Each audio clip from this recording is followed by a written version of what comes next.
Psaume 108, hymne matinal et prière nationale. Là au Saint-Esprit de Dieu. Donc aujourd'hui c'est 25 février 2013. Hymne national et prière nationale. Mon cœur est prêt, mon Dieu.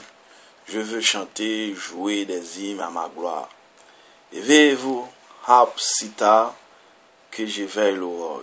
Je te rendrai grâce parmi les peuples, Seigneur, je jouerai des hymnes en tout pays. Ton amour est plus grand que les cieux, ta vérité plus haute que les nuits. Dieu, lève-toi sur les cieux, que ta gloire domine la terre, que tes bien-aimés soient libérés.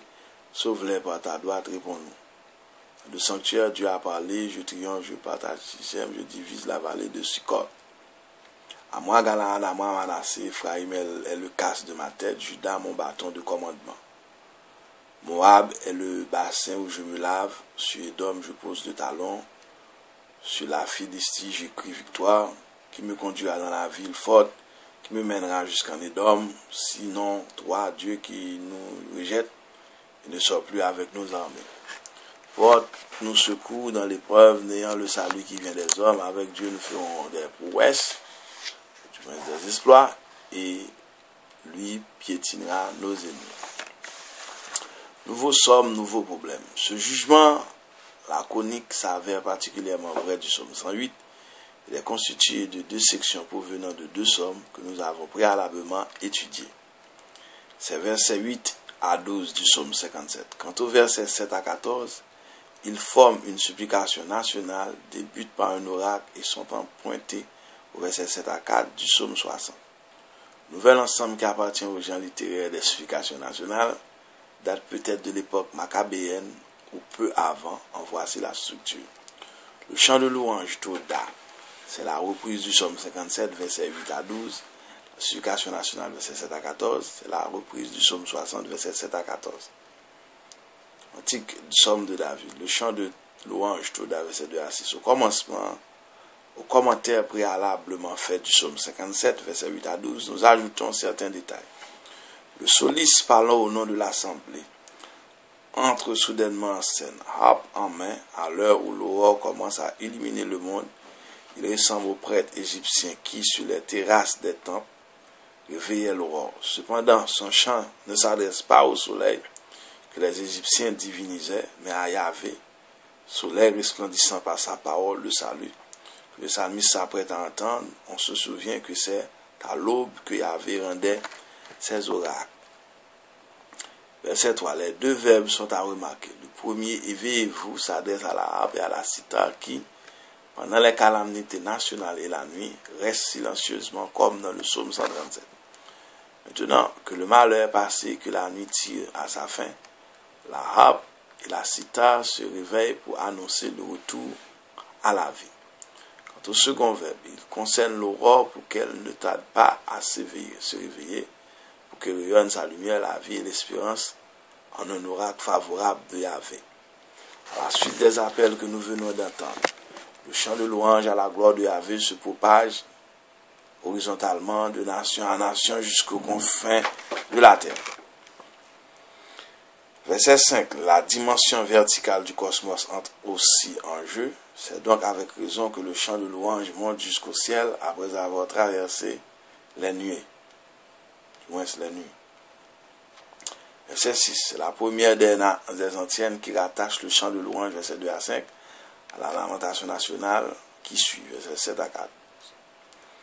La lamentation nationale, verset 7 à 14. Verset 7. C'est la deuxième des deux antiennes qui rattache le chant de louange à la lamentation nationale, verset 7 à 14. Verset 8 à 10.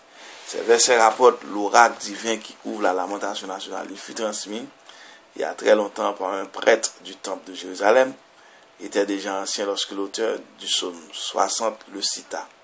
À plus forte raison, datait d'une époque très lointaine lorsque l'auteur de notre psaume 108 le cita de nouveau longtemps après l'exil. En effet, l'oracle revêt un caractère archaïque incontestable.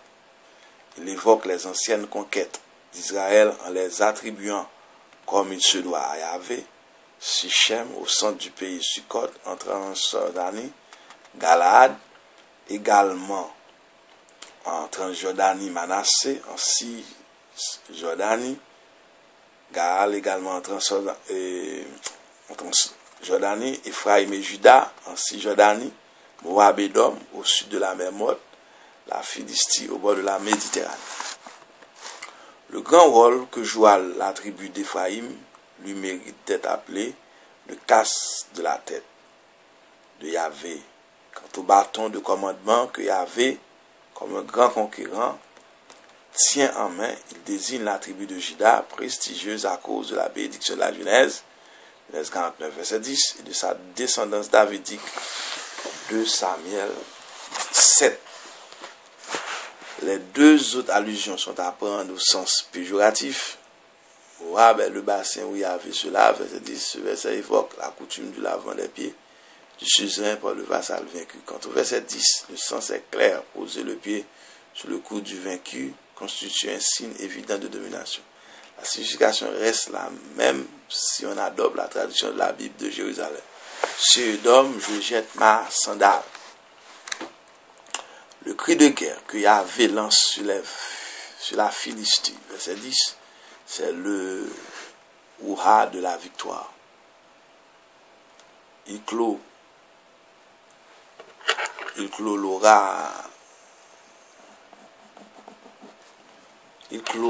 l'oracle bellico-théologique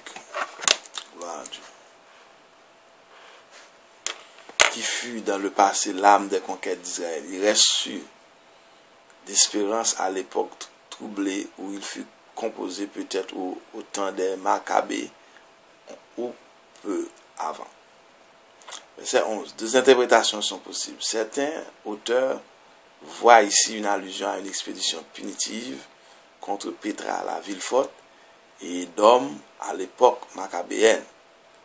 1 Maccabée 5, verset 3. Par contre, d'autres exégèses croient plutôt que toute la situation du psaume 60, verset 7 à 14, c'est à décrire symboliquement la situation troublée d'Israël à l'époque du psalmiste. Cette deuxième interprétation est la meilleure. Verset 12, ce verset évoque de nouveau l'époque troublée dont nous venons de parler. Yahvé reste la seule espérance d'Israël. Sans lui, tout est fini. Le verset constitue un appel au secours. Verset 13, la supplication se fait encore plus pressante. Ce verset ne vise pas seulement l'inutilité et la vanité des alliances diplomatiques, mais aussi les recours à la magie. C'est ce que permet de conclure l'emploi du mot hébreu saw, S-A-W, veut dire 20, que l'on retrouve au livre de l'Exode, chapitre 20, verset 7, qui défend de prononcer le nom de Dieu pour des choses vaines. Il fut révélé à Israël pour qu'il soit proclamé au milieu des nations, mais non pas pour qu'il réserve à des pratiques magiques vaines et fausses. Verset 14. C'est une antienne pleine d'espérance parce qu'elle s'enracine dans la parole de Dieu, proclamée dans l'oracle divin des versets 8 à 10. Dès lors, le psaume se termine par la certitude du triomphe d'Israël, par l'intermédiaire de Yahvé, sur ses îles. On retiendra du psaume 108 qu'il constitue un bel exemple de l'actualisation de la parole de Dieu des époques différentes. L'ancien oracle divin, verset 7 à 14, fut de nouveau cité par l'auteur du psaume 60. Plus tard encore, l'auteur du psaume 108 actualisa une fois de plus le veille oracle pour les hommes de son temps, dans les versets 7 à 14. Davantage encore, c'est désormais aux chrétiens tentés de désespérer d'entendre l'antique parole de Dieu. À moi Galaad, à moi Manassé, à moi l'Orient, à moi l'Occident. Donc c'était le psaume 108. À très bientôt pour le psaume 109.